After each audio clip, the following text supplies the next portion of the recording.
nice, I hear you. All right, so buses and routing. So let's get into it. So busing, routing, sending, auxiliary, it's all the same thing, right? So you're using an auxiliary track to bus and send. As engineers, we use busing and routing to help speed up our workflow. It keeps processing power down, which I'll kind of go into details later. And it's also how you get the best out of some plugins and effects, such as reverb and delay. Let's make some tracks here. Now, if you're like me and you like to use hotkeys, you can go Control-Shift-N, or you can just come up here and we can go Track New.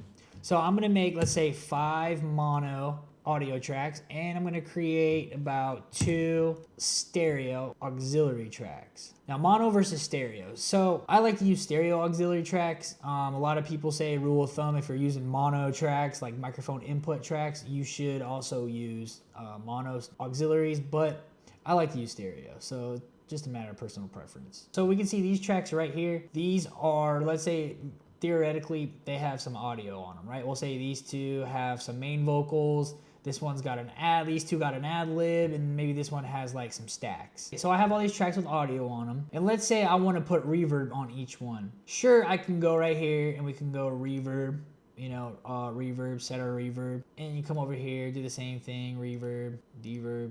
Or if you're like me, you can hold down Alt and you can just copy them over.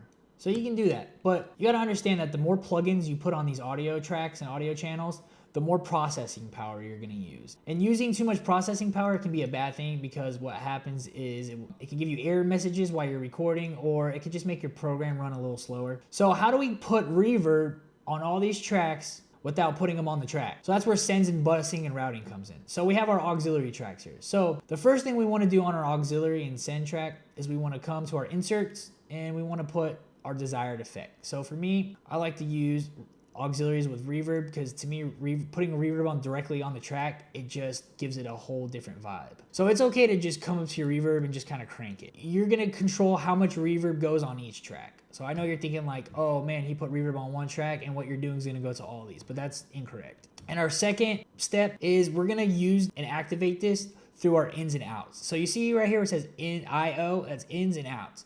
So on an auxiliary track, the second thing you want to do after you choose what plugin you're going to go with, or this could even be your first thing you do, is come over to your auxiliaries and you're going to make it a bus. So you're going to make this a bus. So you can come down here, we can go 11 or 12. So now if you want to rename it to something else so you know what it is, you could always just come right here, right click, rename, and we can make it reverb.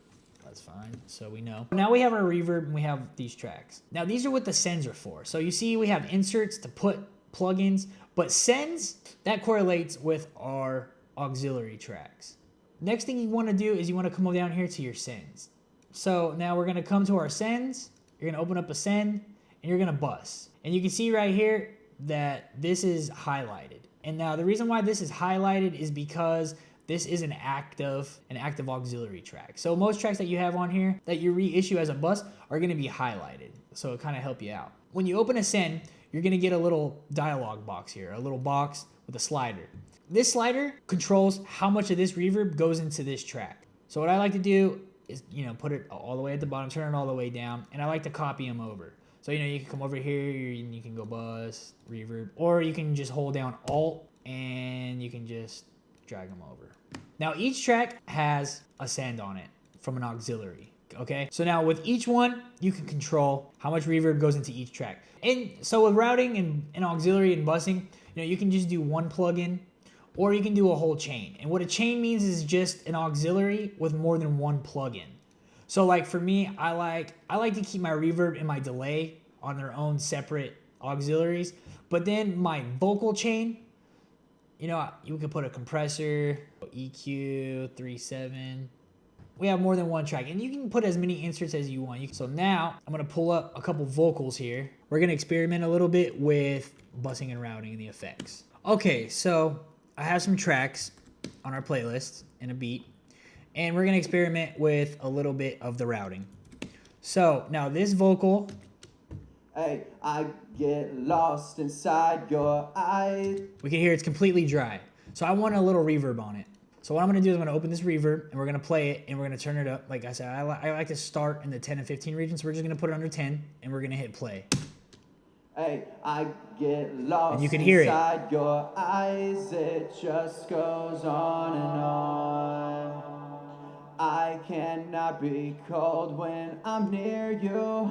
What I recommend is that you mute your beat and you just listen to the audio, you kind of where you like it, and play it with the beat. And if you feel like it's too much, then what you can do is you can come over here now. So you put it kind of where you want it and where it's comfortable, and then you're gonna come over to your actual plugin, and then you can kind of just adjust your plugin. So like that's a little too much reverb for me, so we're gonna cut down our decay, and we'll cut down a little pre-delay. You're gonna have to play with this until you get the right, the right ratio and combo that you like. So reverb's one of those plugins that it's really, really important to use, but you don't want to use a lot of it. You just want it to be real subtle and in the back. So when I use, like, for instance, reverb on an aux, I just make the reverb just barely enough to where you can hear it without the beat. Hey, I get lost inside. So just like that. So that's really all there is to busing and routing. I know it looks complicated, but it's really not. Thank you for watching, and if you liked the video, please subscribe.